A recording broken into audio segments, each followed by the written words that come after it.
তথ্য প্রযুক্তিতে আরো জোর রাজ্যের বিভিন্ন জেলায় আরো IT park, IT development park তৈরির সিদ্ধান্ত রাজ্যের। বিস্তারিত জানবো প্রতিনিধি তুহিন দাস চন্দ্র রয়েছেন আমাদের সঙ্গে টেলিফোনে। তুহিন, জানতে চাইবো ঠিক কোথায় কোথায় আইটি পার্কের সম্ভাবনা রয়েছে? দেখো, তথ্য প্রযুক্তি শিল্পে আরো বিনিয়োগ টানতে চায় রাজ্য সরকার। কারণ তথ্য প্রযুক্তি শিল্পে বিনিয়োগ যত আসবে তত রাজ্যে কর্মসংস্থান বাড়বে, বেকার যুবক যুবতীদের চাকরি হবে।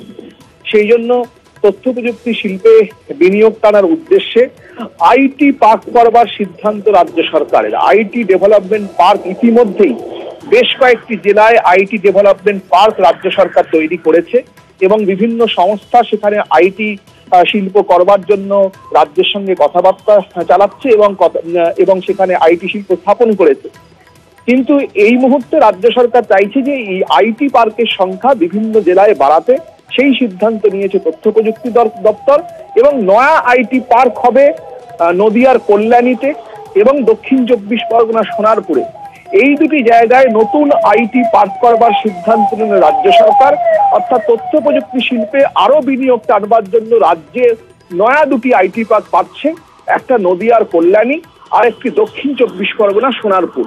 এখানে আরো কর্মসংস্থান হবে বলে, এই পার্ক তৈরি হয়ে গেলে কর্মসংস্থান বিনিয়োগ যেমন আসবে তেমনি কর্মসংস্থান হবে বলে দাবি করছে রাজ্য সরকার। ধন্যবাদ তুহিন।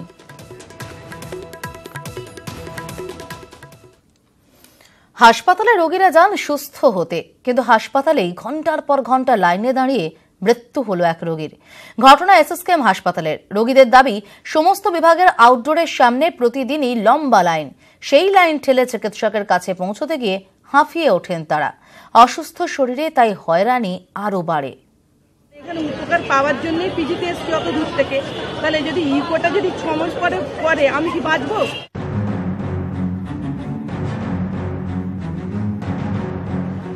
এসএসকেএম হাসপাতালে এই ছবিটা নিত্যদিনের। চিকিৎসকের কাছে পৌঁছানোর অপেক্ষা যেন আর শেষ হয় না। 1 ঘন্টা, 2 ঘন্টা বা 5 ঘন্টা প্রতিদিনই আউটডোরের লম্বা লাইনে দাঁড়াতে হচ্ছে রোগীদের। অসুস্থ শরীরে ধুঁকতে ধুঁকতে হলেও লাইনের সময় গোনা ছাড়া উপায় নেই।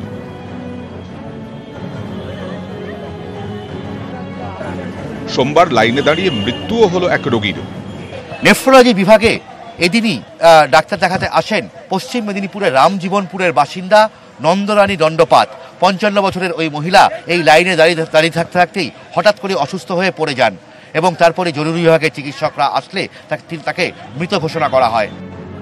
এসএসকেএমে হৃদরোগ, অর্থোপেডিক, নিউরো বা নেফ্রোলজি সহ অন্য বিভাগের আউটডোরে প্রতিদিনই বিভিন্ন জেলা থেকে অসংখ্য রোগী আসেন। এখন অনলাইনে আউটডোরের টিকিট কাটা যায়, তবে অনেকে হয়তো সেই পদ্ধতি না জানায় লাইনে চাপ বাড়ছে, অথবা ওষুধের লাইনেও প্রচুর ভিড়। কতক্ষণ এসেছেন?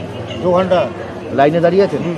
আমার মেয়ে দাঁড়িয়ে আছে, আমি বসে রয়েছি। এখনো কিছু করতে পারেন না, কিছু হয়নি। লাইনে দাঁড়িয়ে কি করব? কিছুই ব্যবস্থা নেই। বাইরে দেখাতে পাচ্ছেন না? অন্য কোথাও? বাইরে আমাদের সেরকম সামর্থ্য নেই। কতক্ষণ দাঁড়িয়ে আছেন? 2 ঘন্টা। 2 ঘন্টা? এখনো লাইন এগোয়নি? না, ছেলে বউ দাঁড়িয়ে রয়েছে। কিছু করতে পারছেন না? আউটডোরের লাইনে দাঁড়িয়ে নন্দরানী দণ্ডপাটের মৃত্যুই প্রমাণ করে দেয় প্রতিদিনের এই লাইন হয়রানি কতটা দুর্বিষহ। এসএসকেএম কর্তৃপক্ষ মানছে ভিড় সামাল দেওয়ার পরিকাঠামোয় ঘাটতি আছে, তবে বিকল্প ব্যবস্থা নেওয়ার আশ্বাসও দিয়েছে এসএসকেএম। দীর্ঘক্ষণ এইরকম ভাবে লাইনে দাঁড়িয়ে থাকতে থাকতে তারা আরো অসুস্থ হয়ে পড়ছেন। রোগী এবং রোগীর আত্মীয়দের প্রশ্ন যে দিনের পর দিন ধরে তারা যেভাবে ঘন্টার পর ঘন্টা লাইনে দাঁড়াচ্ছেন, এই হয়রানি এর পরিবর্তন কবে হবে? ক্যামেরায় হিমাদ্রির সঙ্গে অভিজিৎ চন্দ, নিউজ 18 বাংলা, কলকাতা।